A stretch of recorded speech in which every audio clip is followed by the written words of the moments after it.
శ్రావణ మాసంలో వచ్చే శుక్రవారాలు ఎంతో విశేషమైనవి, పవిత్రమైనవి. ఈ పవిత్రమైన శ్రావణ శుక్రవారం సందర్భంగా అమ్మవారికి నైవేద్యముగా పెట్టుకునే ఒక సాంప్రదాయమైన ప్రసాదంతో ఈ రోజు మీ ముందుకు వచ్చాము. ఈ రోజు మనం చాలా సింపుల్ గా రుచిగా ఉండే దద్దోజనం చేసుకుందాం. మరి ఈ ప్రసాదాన్ని ఎలా తయారు చేసుకోవాలో ఇప్పుడు చూద్దామా? నమస్తే, welcome to stories from అమ్మాస్ kitchen. ముందుకు ఒక కప్పు అంటే 250 గ్రాముల బియ్యం తీసుకొని బాగా కడుగుకోవాలి.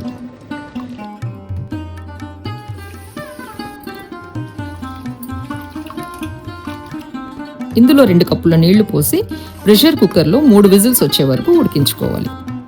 దద్దోజనానికి అన్నం మెత్తగా ఉడికితేనే బాగుంటుంది. దద్దోజనం అనేది కేవలం అన్నం పెరుగు కలయిక కాదు. ఇది ఆ లక్ష్మీ అమ్మవారికి సమర్పించే పవిత్ర నైవేద్యముగా భక్తి సాంప్రదాయంలో ఎంతో ప్రాధాన్యం పొందింది. దద్దోజనానికి అన్నం మెత్తగా ఉడికితేనే బాగా కలిసిపోయి రుచిగా ఉంటుంది.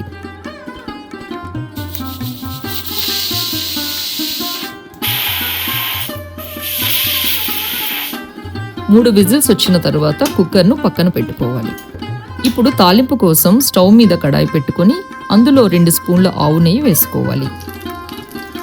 నెయ్యి వేడెక్కాక 2 టీ స్పూన్ల ఆవాలు, 2 టీ స్పూన్ల జీలకర్ర, 4 టీ స్పూన్ల శనగపప్పు, 4 టీ స్పూన్ల మినపప్పు వేసుకోవాలి.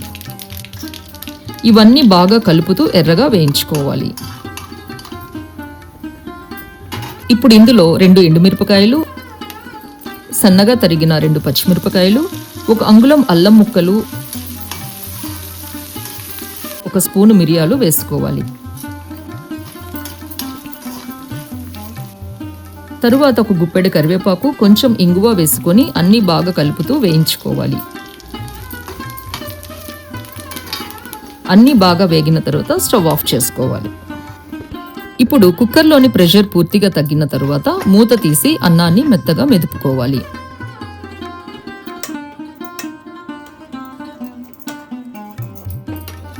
ఇప్పుడు మనం 2 కప్పుల పాలు, 1/2 లీటర్ పెరుగు తీసుకున్నాము. ఇప్పుడు ఇందులో 1 కప్పు ముందుగా మరిగించి చల్లార్చిన పాలు, కొంచెం పెరుగు ఈ మెత్తగా మెదిపిన అన్నంలో వేసుకొని బాగా కలుపుతున్నాను. ఇలా ముందుగా కొంచెం పాలు, పెరుగు వేసుకొని కలుపుతుంటే అన్నంలో బాగా కలపడం ఈజీగా ఉంటుంది. అలాగే మనకు కావాల్సిన కన్సిస్టెన్సీ కూడా చూసుకోవచ్చు.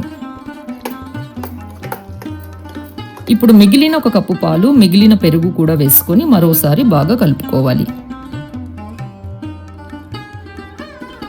ఇప్పుడు రుచికి సరిపడా ఉప్పు వేసుకొని మరోసారి బాగా కలుపుకోవాలి.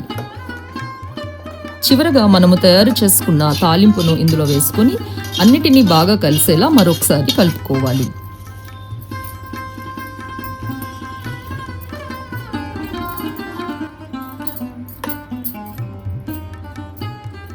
అంతే, ఎంతో సింపుల్గా రుచిగా ఉండే మన సాంప్రదాయ దద్దోజనం సిద్ధమైంది.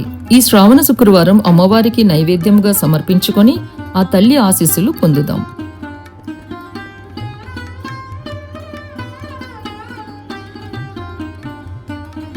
మీరు కూడా ఈ దద్దోజనాన్ని ఇంట్లో తప్పకుండా తయారు చేసుకొని అమ్మవారికి నైవేద్యముగా పెట్టుకోండి. ఈ ప్రసాదం మీకు నచ్చితే వీడియోని లైక్ చేయండి, మీ ఫ్యామిలీ అండ్ ఫ్రెండ్స్తో షేర్ చేయండి. ఇలాంటి సాంప్రదాయమైన, రుచికరమైన ఇంటి వంటకాల కోసం మన స్టోరీస్ ఫ్రమ్ అమ్మాస్ కిచెన్ ఛానల్ను సబ్స్క్రైబ్ చేయడం మర్చిపోకండి. మీ అందరికీ శ్రావణ శుక్రవారం శుభాకాంక్షలు. Thank you for watching.